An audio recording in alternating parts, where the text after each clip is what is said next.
Yeah. My favorite. It's Judd's Hockey Show. And what a day to do Judd's Hockey Show, coming off what might be one of the best regular season games in the National Hockey League all season. That's not hyperbole. It was fantastic. Wild over the Bruins in overtime. It is the weekly edition of Judd's Hockey Show, which means that Jesse Pierce, Bar Down Beauties, and the Wild beat reporter for NHL.com is on board, as is co-host Declan Goff. And before we get started, Deck, so Matt Zuccarello now week to week. Brodin is out, Spurgeon is out. Where would you suggest these young gentlemen go if they want to get right? Yeah, I would send Vinny Lettieri just right to Summit Orthopedics at this point, right? I mean, my God, takes a nasty slapper right off the ankle there, right off the boot of the skate. Oh, lower body, upper body, doesn't matter. Summit Orthopedics can help you out. Tons of locations in the metro area here in Minneapolis, St. Paul, plus a lot of other locations in the greater Minnesota area too. You can learn more at summitortho.com. Just start sending all those guys, as you call it, people from Iowa, because you physically don't have bodies to play hockey anymore. Well, send the injured guys over to Summit Orthopedics. Or just keep going with what you have. Now, the Wild started this 2-game road trip in Pittsburgh on Tuesday, and we all thought, on Monday, and we all thought, well, there's a good chance they'll win in Pittsburgh, and then they'll lose in Boston because Boston's really good. And instead, they lost in Pittsburgh and they beat Boston. Jesse, let's start with you. Marc-Andre Fleury, 39 years old last night, didn't get the start in Pittsburgh, and it actually made sense why they didn't start him in Pittsburgh. So I'm not here to debate that personally, but that performance last night was glorious because not only was he fantastic, I think he stopped 40 shots, but it also was, as I tweeted you during the game, the hockey of my youth. With him rolling all over the place, making incredible saves, but nothing technically sound, but everything for the most part brilliant. Just vintage Marc-Andre Fleury. I mean, he loves kind of that circus, chaotic, acrobatic, big saves, and he did that, especially in the second period when they were outshot something like 16-7 in favor of Boston. So everything about Marc-Andre Fleury, loved it last night. And you're right, Judd, it made sense that he was going to start this game. I think they saw Pittsburgh as probably the higher win percentage between the two back-to-backs, so they went with the hot hand and Philip Gustafsson. But Marc-Andre Fleury showed him up in Boston, so you love to see it. The Minnesota Wild would not have been in that game had it not been for Marc-Andre Fleury. There were some shining glimmer spots in the offense, of course, and I'm sure we'll get to that, but Marc-Andre Fleury was the Minnesota Wild last night. So it'll be interesting. John Hines has some interesting decisions to make moving forward here because Marc-Andre Fleury between the back-to-backs was the better goaltender. Dex, yeah, it felt like after 40 minutes that game should have been 6-1 Bruins, and it wasn't. He was standing on his head the whole dang time. I mean, he saves the game too in overtime right before the Kirill Kaprizov overtime winner too. That could have just iced the game right then and there as well. So Judd brought up game of the year, and it certainly was, I think, for the Wild standpoint. And you'd like to think that maybe this is a turning point in the season. Like, the Wild have been playing good hockey since they've hired John Hines, but you'd like to think a win like that can you can bookmark it, go back to it, and look at it as that was the point on December 19th of 2023 that kind of sparked the Wild's run here to get out of the grave that they were in to start the year, and with just an insanely awesome comeback win that I think if they do end up making the playoffs and a huge push here, I think this is the game we'll go back and circle as kind of a turning point in the season. What's impressive to me too is as we talked about off the top for the Summit ad, you're without Zuccarello, but more importantly, you're without Brodin and Spurgeon, and you're asking Brock Faber, who's unbelievable, and Jake Middleton just to play an absolute ton, and they do it. And Faber again last night. Like, is there anything he doesn't do that, like, where you're like, you know what, that looked like a rookie? Looked like a rookie. It's incredible. And I really do think that he's going to start to get some national steam now as this continues, because he's playing consistently right now. It feels like 30 minutes plus per game. I don't think he did in Pittsburgh, but he did again last night. And no, he did. I think he's had like. Oh, in Pittsburgh he did. Yeah. But I mean, is there anything he does where you're like, yeah, okay, it's going to take some I mean, he is screaming, and he won't win it, Calder candidate, but he is also, in my opinion, in the Norris conversation. It's silly what he's doing. It is. It's so much fun to watch. I mean, I think coming in, anybody who had watched him with the Gophers or watched him at World Juniors or anything with Team USA knew that he was really good, right? There was never a question about Brock Faber not being good. And I think obviously you let the excitement of him being a Minnesota boy maybe get to you a little bit when you make the move for Kevin Fiala. And there were still some question marks. I did not know that Brock Faber was this good in the way that he has translated into the National Hockey League. Again, we saw it a little bit last year, and it was amazing what he was able to do by stepping right in out of college last year, playing in the playoffs. But for him to eat the minutes, I think you look back at the beginning of the year and you saw him with Jonas Brodin and you figured, okay, that's good because Broads can cover up any mistakes. Faber hasn't really made any mistakes, and now he's the one covering up mistakes maybe made for Jake Middleton. Shout out to that defensive pairing, too. I did not see that pair ever working and exceeding like it certainly has. Tremendous. I mean, even Jake Middleton stepping up with that shot that Kaprizov scored on the rebound, too. I mean, I think that's the other thing, the other element to Brock Faber's game that we're missing is not only is he a 21-year-old kid who's eating up these minutes, playing on the top units for power play and penalty kill, but his offensive side has really come through. I know that was a big thing going back to Dean Evson at the beginning of the year saying he wants Broads and Fabes to really step in offensively so they can be that. And John Hines is getting just that. I mean, Brock Faber is pushing the play, getting it out, and, you know, forcing some of those breakouts and showing his offensive capability. So really, there is nothing this kid can not do. And he's just a nice dude, too. Down to earth, smart guy. I love to see it. Everything about it. Brock Faber. Let's talk Norris. Let's do it. Get after it. It seems like these guys are like becoming unicorns. Like we saw this with Kel McCarr, 4 years ago. He just steps in the playoffs and is amazing and turns into one of the best defensemen. Adam Fox won the Norris his second year in the NHL. Wild now have Brock Faber. Like it just, there's always trends and things that happen in all sports leagues, and it feels like finding your unicorn young defenseman that can do it all. Like, yeah, Brock Faber, I think his offensive game is even coming up here, which is the intriguing part, but he can obviously play 30 minutes. He can be reliable defensively, but you're seeing this around the league that I mean, obviously these guys are at the top of their positions basically, but they're also 25 years old and younger, which is the scary part. I mean, for years it was, the grizzled, Shea Webbers and Ryan Suiters and all these guys that were veteran defensemen in their late 20s, 30s, still logging 30 minutes. These guys are, haven't really hit their true prime yet. They're under 25 years old, and they're arguably the best players at their position in the league. Can I mention something that all three of those players have in common? College hockey, baby. College hockey, which I think is finally starting to get the recognition and steam that it deserves. I mean, it's becoming more competitive. You have guys like this that are going to play college hockey for 2, 3, 4 years even.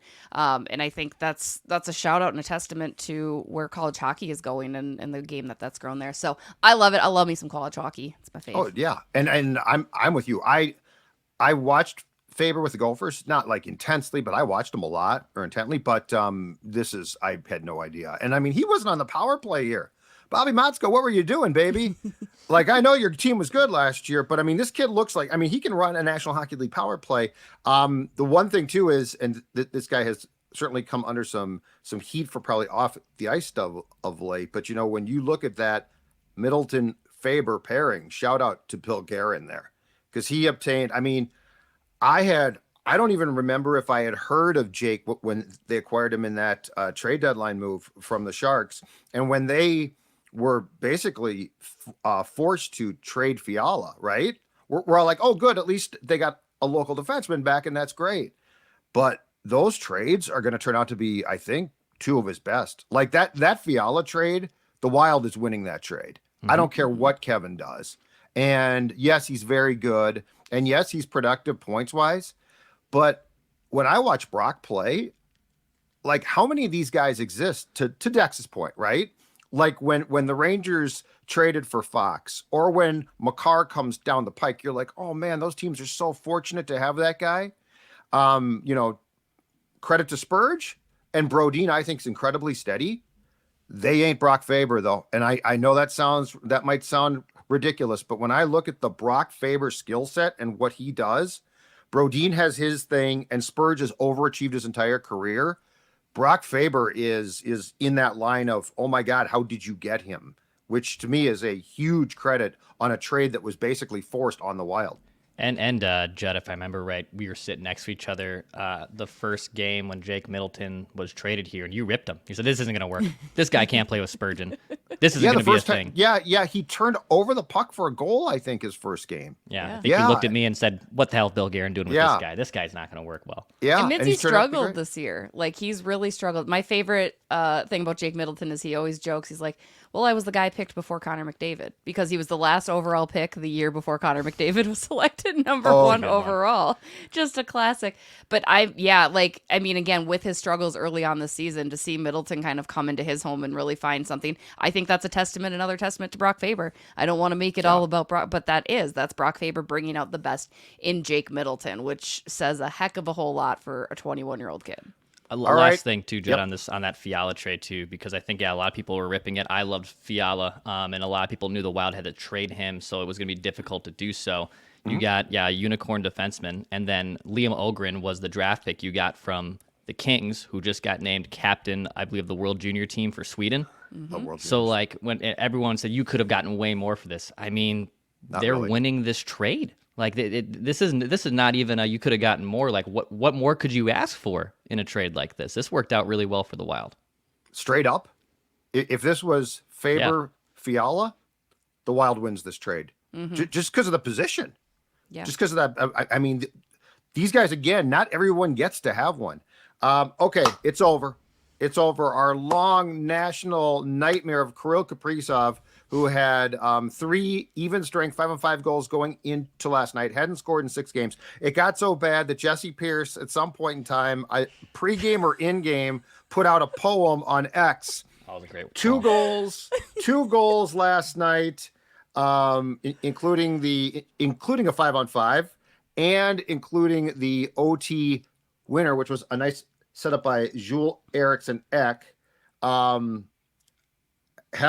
we now starting to see, because I think we've seen enough of late where he's been coming around, are we starting to see Kirill Kaprizov as we used to know him and not the guy who we've seen for a large portion of this season, Jesse? I hope so. I mean, it's funny, that poem I put out a poem probably once a game just because I enjoy doing it. It's not rare, and I don't know that sparked him. I think I put him on the naughty list this year for Bard on Beauty's episode, so I think that was probably really the dagger. He was like, oh no, I can't miss that. That was a terrible Russian accent. No, but I think we've seen it coming, really. The production wasn't there, but we started to see him cycling. I think it was that overtime game against Vancouver where he just cycled and cycled, and so you're starting to see that edge work come back.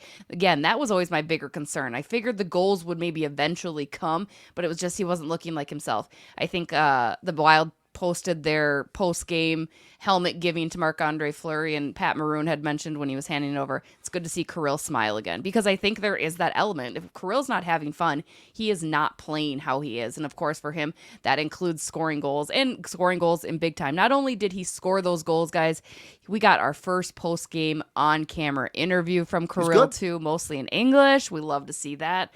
Yeah. So hopefully the floodgates are now officially open. Kirill's got to have that confidence back. It's the most overtime goals in franchise history, courtesy of Kirill too. So kind of an exciting situation. Let's go. Number 90, especially now, he has to be turning up. You've got no Spurge, Broads, or Zuki. He needs to be that guy. There's no more excuses. I believe the poem from the wordsmith Jesse Pierce was, roses are red, flowers in bloom. I'm really going to need Caprizov to do something soon.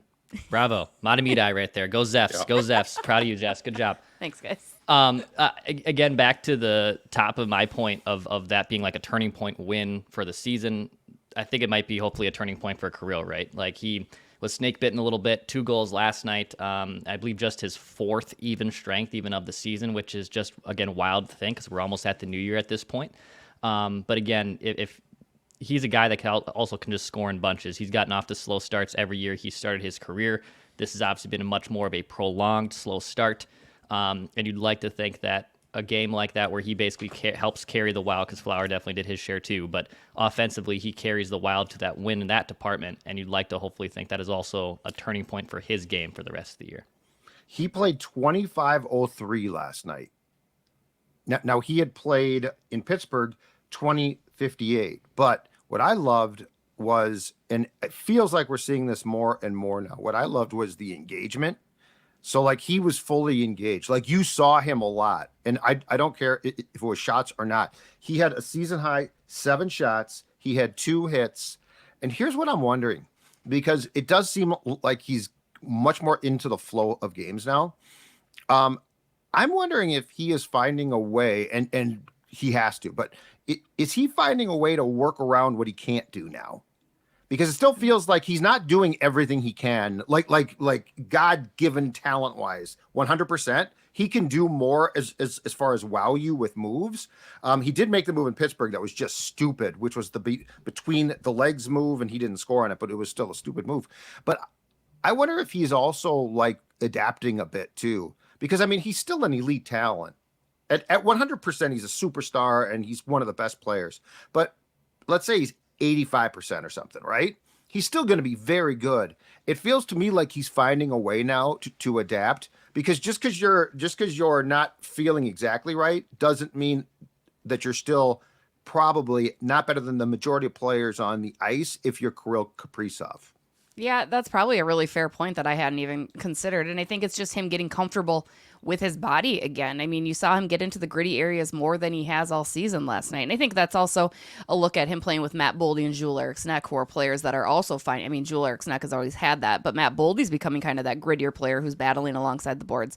And I think Kirill Kaprizov is recognizing, hey, that's something that I need to bring to my game too. And you're right, Judd, if there is that lingering injury that he's still dealing with, it's trying to figure out, okay, how can I do that without hampering myself anymore? I think that's huge. You mentioned the 7 shots. That was also the biggest point for Kirill for me last year. The past couple games, 2 shots. He has had 2 shots. Now, certainly shot counting is always a tough draw. It's not accurate, whatever, but still, 2 is very different than what we'd expect out of Kirill Kaprizov. I need that 7. I need that 5 minimum of all things. So I think that's good. And again, I think that speaks to the confidence that he's now exuding that'll hopefully continue to spill over into the games to come, because that's the biggest thing. If you don't have a Kirill Kaprizov that's confident, you're screwed. I don't know how you're going to do anything. You need him, of all players, to have that confidence. It needs to be that belief, because if he's feeling down and if he's feeling kind of any sort of way, then you're going to get what we've had so far this season up until mid-December. I think that was the biggest thing. I think it's been this mental blockage for him, and now hopefully that's been removed, tossed to the side, burned, and Kirill Kaprizov can come back to the 97 that we know and love. And, you know, Boldy's still a little snake bitten too, and if he would have scored that overtime winner on the breakaway right before the Kirill goal, that also would have been just an insane moment for him. And again, maybe you think that's turning point for his game. But in general, with all these Wild players basically dropping like flies again, you know, Lettieri going out and the Wild basically paying like $45 million to players that aren't playing for them right now. Again, it's a testament. I'm trying to weigh too of, you know, yes, they won a big game against the Penguins, but how much can you continue winning with literally 60% of your roster basically off the ice of your core players? Like, this isn't just 1 or 2 guys. This is just a laundry list of people that continue to get injured, and eventually, like, you cannot, you know, win the majority of your hockey games with all those guys out. So I'm curious to see how long it continues. But in general, you'd like to see, your star players like Kirill and Boldy, you know, kind of take over games too. Spurgeon might be back. They're teasing on Thursday. Is that right, Jesse? I believe so. We'll check in morning skate tomorrow and find out, I suppose, if he's on the ice. He didn't take the trip because they thought it'd be more beneficial for him to skate here at home, which I think is always a good sign. That means that they're getting closer. So hopefully that's the case, because they get a much needed day off today, but back on the ice tomorrow. Is this the same thing that he was out with before earlier this season, or is this a new thing? Hines hasn't specified that, because I did ask that the other night, like, what's going on? Can you give us any clarification? And he didn't say. It sounds more like a nagging injury from the one that kept his debut in the season, especially if he is going to return, say, tomorrow. I mean, it hasn't been that terribly long, and it kind of came out of nowhere. There's no situation I can point to in any of the games prior to him missing that it seems that. So I'm guessing it was something not necessarily re-aggravated, but very bothersome to him. But that's just a complete speculation. Oh, that's fine. You know what? They don't tell us, Jack. You get to speculate. That's the rule. If you're going to say, if you're not going to give us specifics, we speculate. If you don't like that, Wild, then you tell us what's up. But before we get to a conversation that I want to have for all of Jesse's friends, the line heathens let's talk about our friends at Livia Weight Control Centers who helped me drop 40 pounds a couple of years ago. And Jesse, you're on the program as well, a spokesperson. You're down how much? 32 pounds. Well, congratulations. That is awesome. And guess what, folks? This program works. And if you join today, you're going to get your first 8 weeks for free. That's right. Everyone loves something for free, right? How would you like to start dropping weight before January 1st? 8 weeks for free. Voted Minnesota's best weight loss program 3 years in a row. 855-GO-LIVEA, Livia.com. LIVEA.com. Jesse Pierce, Judd Zolgate. We can both attest to you that this program works and will help you keep the weight off. All right. I know Eriksson Ek set up Caprizov, and it was very nice for the OTGWG. I've always wanted to say that goal last night. But can I run an idea past you guys with Zuki out? What would you guys think about moving Rossi back to the first line? Because right now, Marco's on a line with Hartman and Foligno, which really strikes me as an Ek type of line. And this is not because of Ek. Ek has done nothing wrong. I think Ek is an underrated, really good player. So let's make that clear. But my reasoning is this. I think Marco Rossi deserves to play with guys who have more skill. And I don't see a compelling case that I'm like wrong. Like, he doesn't look lazy to me. He doesn't look. So what would you guys think if Zuccarello indeed is going to be week to week, which in hockey terms is long term? What would you think of juggling the two centers just to get Rossi back with more skilled guys? Declan, start with you. Yeah, I would do it. And, I've been a proponent of, having Ek play with top players because he basically never gets to, not because he doesn't have the skill set to it, just his skill set is more suited for a grinding type and a guy who can get greasy goals in front of the net and do things that, can pester opponents. But in general, I think that Ek being on a line with Hartman and Foligno just fits better of his game. And that doesn't mean that Ek still can contribute offensively, and that line can. I mean, Ryan Hartman scored a big goal last night, so it's possible. And you'd like to see Marco, I think, get an extended look with Kirill Kaprizov because, he is part of your future plans here. We've been hearing about Marco Rossi forever. He's finally, blossomed to a degree finally in this season, and you don't want to see him just not wasting away, but being on a line with two guys that probably aren't the best for his skill set. So, I would swap those two immediately if I have to. Again, they're winning games, so it's kind of, are they going to force their hand to make changes? Probably not, but I will say, and Jess probably can touch on this more, John Hines is not afraid to scramble lines and do something different too, so I guess it wouldn't shock me that much either. I mean, that's the nice thing about a new coach, right? Is it's a clean slate for everybody. He doesn't really know. I mean, certainly he felt out the pulse. He wasn't going to come in and make wholesale changes, but it's kind of him getting to play and mix and match as he sees fit. But I agree, mostly because I literally cringed, you guys, last night when I saw Foligno, Rossi, Hartman. I was like, ugh, like it sent a shiver down my spine. I just did not care for it. Yes, I have liked Boldy, Ek, and Kaprizov together more than I think I thought I would. No discredit to Ek or anything. I just was kind of curious about that. Right. But it's worked well, but I agree. I think bump Rossi up. I would even like to see Maroon kind of bump down and put Vinny Lettieri with Johansson and Gaudreau just to kind of see what that third line could ignite. That would be the other change, but otherwise I would absolutely swap Eriksson Ek and Rossi and put that back together. And the reason why I think that the change makes sense as well is in Pittsburgh, and this was a good switch by Hines last night. In Pittsburgh, Johansson was on what is technically the second line with Hartman and Rossi, and Johansson, who, glory be to God, scored a goal last night, got bumped down to the third line with Gaudreau and Maroon because he's been doing nothing. So, like, once you take him off, like if he's playing well, which he has not for a long time, but when he's playing well, I'm like, okay, he's got some talent if he's going well to play with Rossi. But if you're going to go with basically a second line grinder line, which is okay, that's fine with me. I want Eriksson Ek there, and I want Rossi.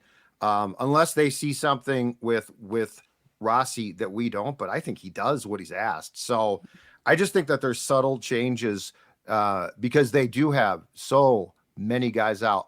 Last question for you, Jesse. How long do you think that Faber and Middleton especially can continue to play like this? Because we all know they're playing a ton, which is great. They played great, but the shortcomings of having to play every time you have to have the Goose or the Merrill step on the ice, you are tempting the fate of a goal against.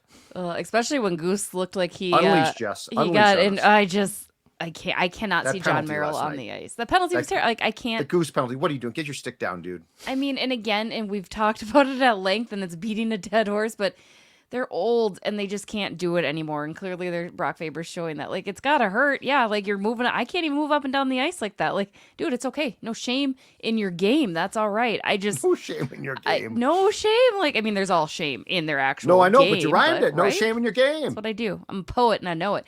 No, I would do anything to see Damon Hunt out there, obviously more often, and bench some of these guys. What John Hines is, holding back, I'm not sure. I don't know if he is seeing something obviously different, or if it is coming from overhead saying, hey, I need these guys to be playing. I can't have that money sitting up in the press box, yada, yada. Because I think that probably realistically is part of the problem. Like, you don't want to have 1.2 million sitting in the press box, or 2 point whatever it is. Like, the very little money that they're making, still more.